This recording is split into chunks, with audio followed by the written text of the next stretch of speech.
말씀은 요한복음 4장 5절 말씀부터 14절 말씀까지 우리 한 목소리로 함께 다 같이 함께 읽겠습니다. 4장 5절부터 시작. 사마리아에 있는 수가라는 동네에 이르시니 야곱이 그 아들 요셉에게 준 땅이 가깝고 거기 또 야곱의 우물이 있더라. 예수께서 행로에 권하여 우물 곁에 그대로 앉으시니 때가 제 6시쯤 되었더라. 사마리아 여자 하나가 물을 길러 왔음에 예수께서 물을 좀 달라 하시니 이는 제자들이 먹을 것을 사러 동네에 들어갔음이로라. 사마리아 여자가 가로되 당신은 유대인으로서 어찌하여 사마리아 여자 나에게 물을 달라 하나이까 하니 이는 유대인이 사마리아인과 상종치 아니함이로라. 예수께서 대답하여 가라사대 네가 만일 하나님의 선물과 또 내게 물 좀 달라 하는 이가 누구인 줄 알았다면 내게 그에게 구하였을 것이요 그가 생수를 네게 주었으리라. 여자가 가로되 주여 물기를 그릇도 없고 이 물은 깊은데 어디서 이 생수를 얻겠사옵나이까. 우리 조상 야곱이 이 우물을 우리에게 주었고 또 여기서 자기와 자기 아들들과 짐승이 다 먹었으니 당신이 야곱보다 더 크니이까. 예수께서 대답하여 가르치되 이 물을 먹는 자마다 다시 목마르려니와 내가 주는 물을 먹는 자는 영원히 목마르지 아니하리니 나의 주는 물은 그 속에서 영생하도록 솟아나는 샘물이 되리라. 아멘. 오늘 1월 둘째 주일 우리의 삶을 복되게 합시다. 이런 제목으로 좀 말씀을 드리려고 합니다. 모든 성도들에게 주신 이 삶이 우리가 가지고 살고 있는 이 삶이 하나님으로부터 받은 삶입니다. 생명으로부터 시작해서 이 모든 우리의 삶의 전반적인 것이다. 하나님으로부터 받은 삶이에요. 그래서 사실은 이 삶이 내 것이 아니죠. 그런데 주님은 주님의 홀로 자신의 것으로 소유권을 주장하지 아니하시고 공동 소유를 원하고 계세요. 그래서 함께 살자. 그래서 특별히 그리스도인들에게 주어진 삶은 주님과 함께 공동 소유권을 누리면서 그분을 세워가면서 그분의 인도함을 따라서 순종하면서 우리의 삶을 엮어가는 것입니다. 그래서 이 삶은 하나님이 우리에게 주신 삶이다. 그리고 또 어떤 사람은 생애라고 하는데 이 생애는 히스토리컬적인 역사적인 차원에서 얘기한다면 생애라는 표현을 쓰지요. 그러나 우리가 주님과 함께 더불어 하루하루 삶을 살아간다 하는 것을 삶으로 우리가 표현을 합니다. 그래서 모든 사람은 우리에게 주어진 이 삶의 한편의 드라마를 다 갖게 돼 있어요. 굴곡 있는 드라마가 있고 아주 액션이 심한 드라마가 있고 어떤 사람은 굉장히 로맨틱한 낭만적인 그런 삶으로 엮어가는 그런 하나의 드라마가 있어요. 그래서 각기 좀 다를 뿐이지 모든 사람은 한편의 드라마를 갖게 되는 것입니다. 그래서 1분을 우리가 1년로 계산한다면 어떤 사람은 10분짜리 드라마, 어떤 사람은 20분짜리, 30분짜리, 40분짜리, 어떤 사람은 100분짜리. 그런데 대부분의 성경에서도 우리에게 말씀하신 대로 인생의 한편의 드라마의 시간은 70분에서 80분입니다. 이것이 인생의 한편의 1시간짜리가 넘는 약간 넘는 한편의 드라마에 불과해요. 그러나 자신이 살아온 인생의 드라마를 내용을 다 알고 있지만은 그 드라마의 깊은 한편 한 장면 한 장면을 다 기억할 수 없고 알 수 없는 것이 인간의 연약함이라. 그런데 하나님께서는 신원규 목사의 한편의 드라마를 낱낱이 정확하게 알고 계십니다. 그래서 이렇게 주어진 이 삶의 드라마를 어떻게 복되게 할 것인가. 이 복되게 하는 것은 당사자인 우리가 하나님이 주신 이 삶을 복되게 삶을 엮어가기 위해서 협력하고 같이 노력하고 해야 돼요. 그래서 오늘 제목을 우리의 삶을 복되게 한번 해봅시다. 금년에 우리의 삶을 복되게 합시다. 할렐루야. 그래서 삶을 복되게 한 것을 주신 자에게 우리는 기쁨을 드리고 각 개인에게 우리에게는 행복이고 진정한 축복이 있는 삶이 되도록 해야 하는 것입니다. 그래서 모든 성도는 하나님께서 주신 삶을 복되게 하는 데 목적이 있어요. 그래서 교회가 세워지는 목적이 뭡니까? 모든 성도들이 복되게 주어진 삶을 복되게 살 수 있도록 그를 가르치고 안내하고 협력해 주는 것. 그래서 성도들은 교회를 신뢰하고 믿어야 합니다. 그래야 복되게 한 삶을 가르칠 때 그대로 부단히 따라서 노력하려다 보면 그것이 우리의 삶의 어느 날 80분짜리 90분짜리 드라마를 마칠 때 보면 복된 삶으로 드라마가 엮어져 있다는 것이죠. 자, 그러면 삶을 복되게 하는 것이 어떤 것인가? 어떻게 사는 것이 복 있는 삶, 복된 삶일까요? 여러분 1600년 경에 지금부터 약 한 400년 전이죠. 400년 전에 신앙의 자유를 찾아서 신대륙인 미국에 건너온 청교도들이 있어요. 그들은 본 어게인 되어진 영국에서 주님을 구주로 영접해서 신앙의 진리를 지키기 위해서 몸부림을 쳤던 신앙인들이었습니다. 그런데 종교적인 박해가 오고 비진리를 추적하기 위해 자꾸 도전하고 억압하기 때문에 그들은 신앙의 자유를 선택해서 우리의 주어진 삶을 복되게 해야 되겠다 해서 그들은 보침을 싸서 메이플라워를 타고 미지의 땅인 미국의 신대륙 땅으로 그들이 건너오게 된 것입니다. 그때는 그들이 힘들고 추운 겨울을 지나면서 어려움이 있었지만은 400년이 지난 이 시점에 보면 미국은 그들이 복의 근원이 됨에 틀림없습니다. 그들의 삶의 뿌리가 됐음이 틀림없습니다.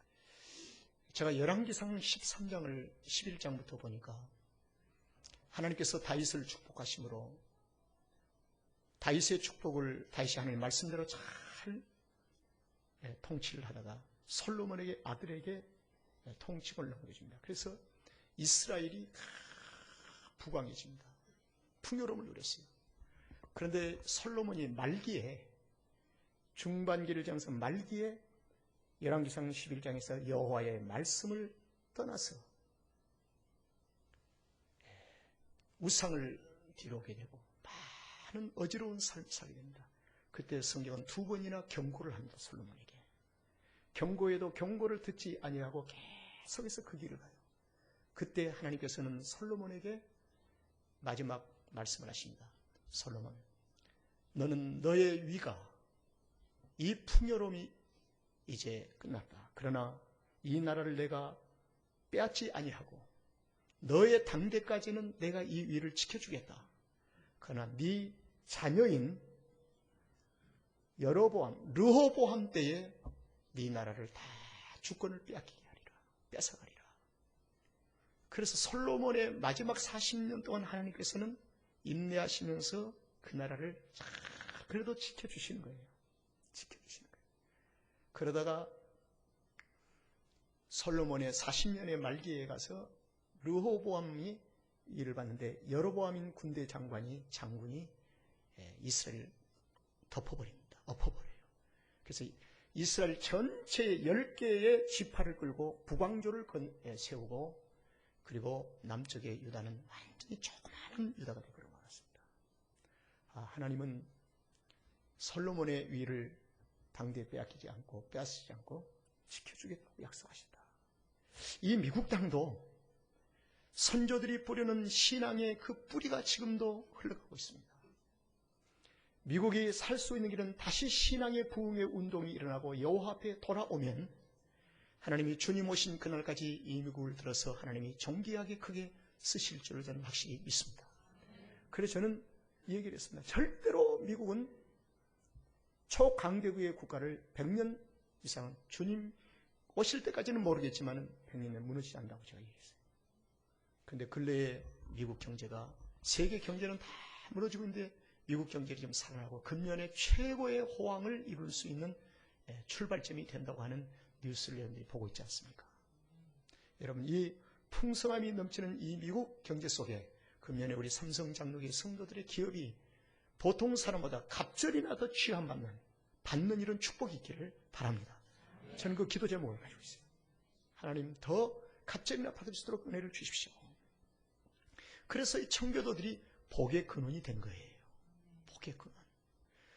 청교도들의 삶의 생활이 복되게 살아왔습니다. 자, 그러면 어떻게 사는 것이 복 있는 삶일까요? 너무 어렵게 생각하지 마세요. 예수님이 사신 삶입니다.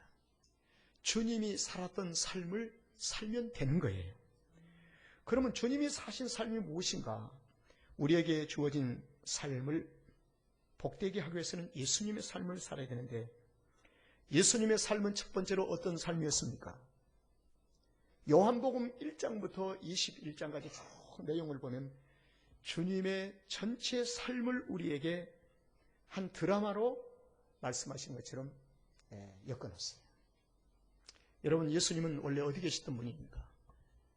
그분은 하나님이십니다. 높은 보좌 위에 계셨던 분이십니다. 그리고 이 땅은 창세기 3장 이후로 타락하고 범죄하여 이 땅에 죄인들이 살았습니다. 그래서 죄인된 우리가 하나님을 볼 수가 없는 거예요. 그래서 예수님이 오시기 이전에 죄인된 우리가 하나님을 보면 죽어요. 왜 죽을까요? 심판이죠. 죽음이 심판이잖아요. 하나님은 거룩하신 분이고 우리는 죄인이기 때문에 죄인된 우리가 거룩하신 하나님을 볼 수 없는 겁니다.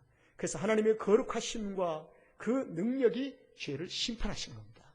그래서 죽음을 당하게 되는 거죠. 그런데 그 하나님께서 인간의 몸을 입으시고 이 땅에 죄인 가운데 오셨으니 그분이 누구십니까? 예수님이세요. 예수님. 이것이 요한복음 1장이에요. 태초에 말씀이 계셨고 태초에 예수님이 계셨대요. 그리고 그분이 육신을 입으시고 우리 가운데 오셨답니다. 죄인 가운데 오셨다는 것은 섬김을 말합니다. 예수님의 삶이 무엇일까요? 섬김. 우리는 지저분한 사람을 싫어하지요. 그리고 끼리끼리 칼라가 맞는 사람들을 우리는 선호하지요. 이건 육신의 길들여진 삶이 아닐까요? 영적인 사람은 우리의 칼라를 찾지 않습니다. 영적인 사람은 누구를 찾을까요? 죄인을 찾습니다. 사망의 길로 가는 자를 찾는 것입니다. 그래서 교회 안에서 영적인 칼라를 찾아 나서는 사람을 보면 교회에 유익이 될까요? 무익이 될까요? 무익한 것이죠. 결국은 무익이 되어버리고 마는 것이죠. 그래서 예수님이 이 땅에 오신 것은 섬기러 이 땅에 오셨다. 그 요한복음 2장에 가보면은 섬기심이 구체적으로 어떻게 섬기시는가? 가나의 혼인잔치에서 물을 변해서 뭐가 되게 하죠? 포도주가 되게 합니다. 포도주는 예수님이 십자가에서 흘리실 뭐요? 보혈의 피를 상징하는 것입니다. 그래서 가나의 혼인잔치에서 포도주를 계속 새 포도주를 공급하는 것입니다. 멈추지 아니하고 부족하지 아니하고 계속 공급하는 거예요. 이것은 무엇을 의미합니까? 십자가의 삶을 가리키십니다. 예수님이 십자가에서 앞으로 어떻게 되실 것을 미리 말씀하시는 것이죠. 그러니까 주님이 죄인 가운데 일장에 오셔서 하나님께서 우리 가운데 오셔서 십자가의 삶을 주님이 사신다는 겁니다. 예수님의 십자가의 삶은 이제 어디를 향해서 가는 것일까요? 요한복음의 3장에 보면은 니고데모를 주님이 만나십니다. 자, 편의상 밤에 만났다고 했는데 시간을 밤 12시로 말씀드려보겠습니다. 한밤중에 주님이 12시에 니고데모를 만났어요. 얼마나 피곤하실까요? 하루 종일 복음 전하시다가 찾아오는 니고데모를 문전박대하지 아니하시고 주님이 주무시도 아니하시고 니고데모가 오는 것을 알고 계셨습니다. 니고데모의 마음속에서 일어나고 있는 파도도 알고 있었어요. 왜? 그분은 전지전능하신 하나님이시기 때문에. 하나님은 우리의 생각과 우리의 마음의 모든 것을 알고 계십니다. 지금도 저와 여러분이 앉아서 무슨 생각을 하고 있는지를 다 알고 계시고 어디에 묶여 있는 것도 알고 계시고 어떻게 자유함을 누리는 걸 다 알고 계신 거죠. 우리가 하나님 앞에는 하나도 가리울 것이 없다는 것이죠. 하나님께서 예수님이 밤 12시에 니고데모를 만나십니다. 니고데모는 누구입니까? 유대 종교의 대표적인 사람이었습니다. 그런데 요한복음 4장에 가서는 예수님이 누구를 또 만나주시냐? 사마리아 땅에 있는 수가성 우물가에서 기다리신데 낮 12시에 한 여인을 만나주십니다. 여러분, 수가성 우물가에 있는 한 여인과 이 여인은 남편 5을 둔 여인이었습니다. 그리고 유대 종교의 지도자인 니고데모는 아주 거룩하게 산다고 하는 사람이었습니다. 사회 지도층이었습니다. 그 다음에 수가성 우물가에 있는 여인은 밑바닥에 인생했습니다. 주님은 밤 12시에, 낮 12시에 가장 열악한 시간대에, 가장 힘든 시간대에, 팔레스타인은 사막이기 때문에 아침 저녁에 서늘할 때 우물을 길러 옵니다. 그런데 낮 12시에 우물을 길러 온 이 여인은, 물동이를 들고 온 이 여인에게는 어떤 사정이 있을 것입니다. 동네 사람들로부터 배척을 받았거나 조롱을 받았거나, 그리고 부끄러워서, 그런 같이 소통하는 사람이 없어. 그래서 홀로 낮 12시에 물동이를 이고 물을 길러 온 이 여인, 주님이 만나주셨습니다. 그런데 이 두 사람은 불행하게도 소통이 될 수 없는 사람이었습니다. 절대 만날 수 없는 사람들이었습니다.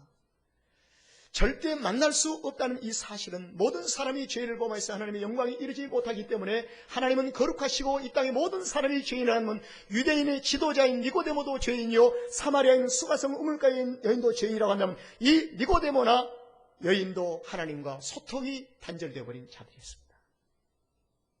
자, 이러한 가운데에 주님이 이들을 만나 주셨습니다. 자, 소통하는 주제가 무엇입니까? 물이었습니다. 물. 뭐였다고요? 물이었습니다. 물. 니고데모에게 예수님께서 하신 말씀이, 니고데모야, 물과 성령으로 나지 아니하면 하나님의 나라에 들어갈 수 없느니라. 물. 그리고 수가성 우물가에 있는 여인에게 예수님이 하신 말씀이, 여인아, 물 좀 다오. 마실 물을 좀 다오. 자, 예수님이 말씀하시는 물. 이 물이 무엇인가? 여러분, 이 물이 무엇입니까? 주님이 말씀하신 이 물에 대한 깊은 내용과 이 진정한 물이 무엇인가를 니고데모도 몰랐고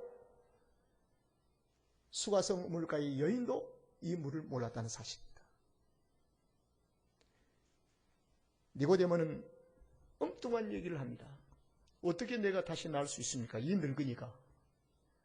그렇게 배운 남자가 어머니 뱃속에 들어가서 어떻게 들어가 다시 나올 수 있습니까? 그리고 이 여인은 또 이런 얘기를 합니다. 어떻게 유대인 당신이 상종치 않은 우리 사마리아인에게 물을 좀 달라고 합니까? 내가 어떻게 이 물을 기를 수 있습니까? 자, 소통이 단절되어 버린 그들 가운데 예수님께서 하신 말씀이, 내가 주는 물을 먹는 자는 영원히 목마르지 아니하리라. 내가 누구인 줄 아느냐? 예수님 자신이 생수라는 것입니다. 물이라는 것입니다. 예수님이 주신 물, 이것이 무엇입니까? 복음입니다. 복음. 예수님 자신이 물이라는 겁니다. 자, 여러분, 내가 주는 물을 먹는 자는 영원히 목마르지 아니하리라. 이 말을 예수님의 누가 할 수 있습니까? 신원규 목사가 어느 사람에게 내가 주는 물을 먹냐면 영원히 목마르지 아니하리라 하면은 이단이 돼요. 이단이 돼요. 모든 인간은 목마를 수 있는, 다시 목마르는 물은 줄 수는 있지만은 영원히 목마르지 아니하는 물을 줄 수 있는 삶이 아닙니다.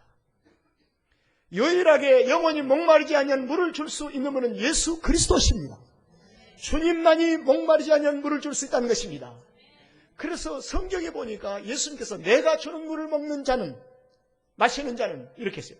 그것을 그대로해서 많은 사람들이 자기가 주는 걸, 그래서 이단이 많이 생겨나기 시작하는 거예요. 그럼 우리는 어떻게 합니까?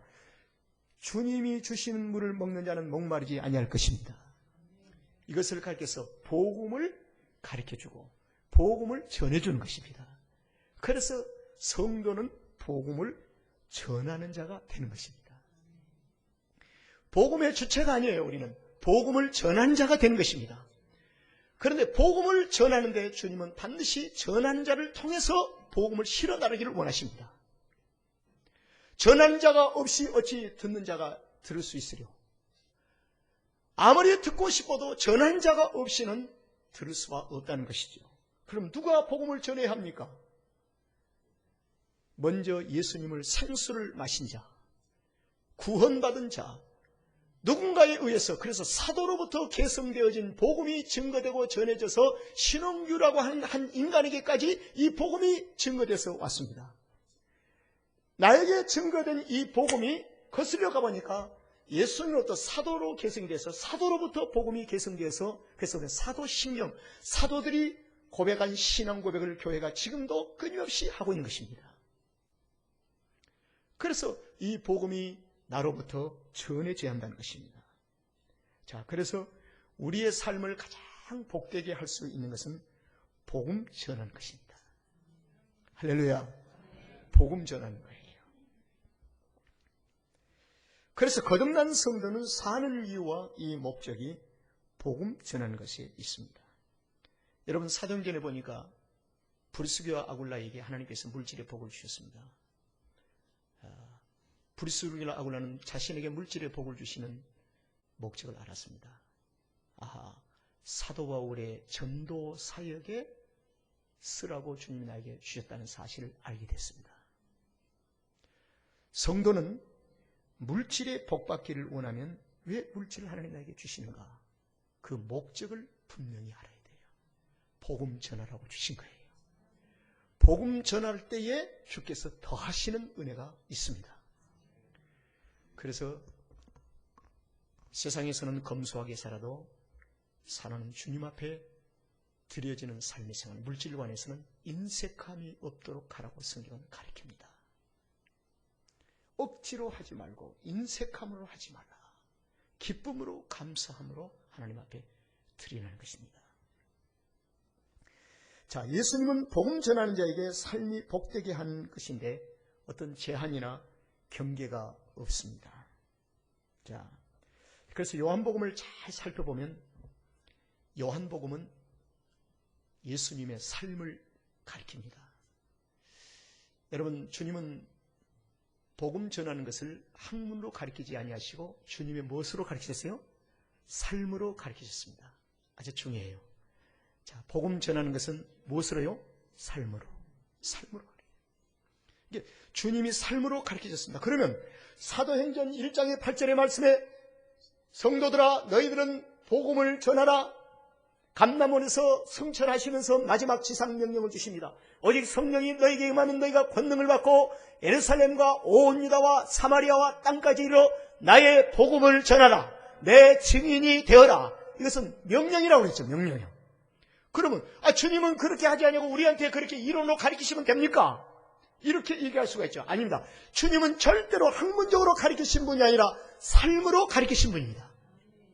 주님은 전체 삶으로 가르쳤어요. 어떻게 삶으로 가르치셨는지 요한복음의 전장의 흐름이 사도행전 1장의 8절의 말씀을 우리에게 지상명령을 주시기 위해서 그분은 삶으로 요한복음에서 우리에게 보이셨습니다. 그 삶이 무엇입니까? 요한복음 1장에 하나님께서 인간의 몸을 입으시고 이 땅에 오셔서 가나의 혼인잔치에 가셔서 십자가의 삶을 치니 우리에게 보이시면서 그 다음에 니고데모를 만나주십니다. 예수님이 이 땅에 오신 것은 예루살렘으로 베들레헴 땅으로 오셨습니다. 그래서 예루살렘에 복음이 들어왔습니다. 그리고 유대 종교의 대표적인 인물인 니고데모, 그 다음에 유대 땅인 니고데모에게 복음을 전하십니다. 그 다음에 사장에 가서 수가성 우물가, 사마리아 땅의 대표적인 수가성 우물가의 여인에게 복음을 전하십니다. 그 다음에 요한복음 5장에 가서 보면 베데스다의 연못가에 나오는데 그 베데스다의 연못가는 절뚝발이, 소경, 각 종의 병든 자들이 모였고 38년 된 병든 자들이 그곳에 있었어요. 그때 주님이 베데스다 연못가를 찾아가십니다. 그곳이 바로 땅끝입니다. 주님이 이미 삶을 사시고 사도행전 1장의 8절의 말씀을 감람원에서 성천하시면서 살아가는 교회를 향해서 지상명령으로 오직 성령이 너에게 임하시면 성도들아 너희가 권능을 받아라. 그리고 예루살렘과 온 유다와 사마리아 땅에서 내 복음을 전하라. 이것이 너의 삶을 복되게 하는 것이다. 이렇게 주께서 친히 말씀하셨습니다. 주일 예배 꼭 빠지 마시고 공적인 예배에 1, 4분기에 하나님 앞에 드리시기를 바랍니다. 그 대신 금년에 복음 전하는 것에 더 마음과 관심을 좀 집중해 주시기를 바랍니다. 성도들이 어떻게 내가 전도를 할까? 어떻게 복음을 전할까? 한번 좀 생각해 주시고 관심을 좀 가져주세요. 그리고 그 다음에 복된 교회로 어떻게 데려올 것인가? 한 영혼을 주 앞에 데려올 것인가? 이런 마음을 갖는 순간부터 실행에 옮기는 순간부터 우리의 삶을 복되게 하는 은혜가 있을 줄로 믿습니다. 이것이 복되어질 때 내가 주는 물을 먹는 영원히 목마르지 아니하리라. 주의 복이 여러분과 저에게 있을 줄로 믿습니다. 기도하겠습니다.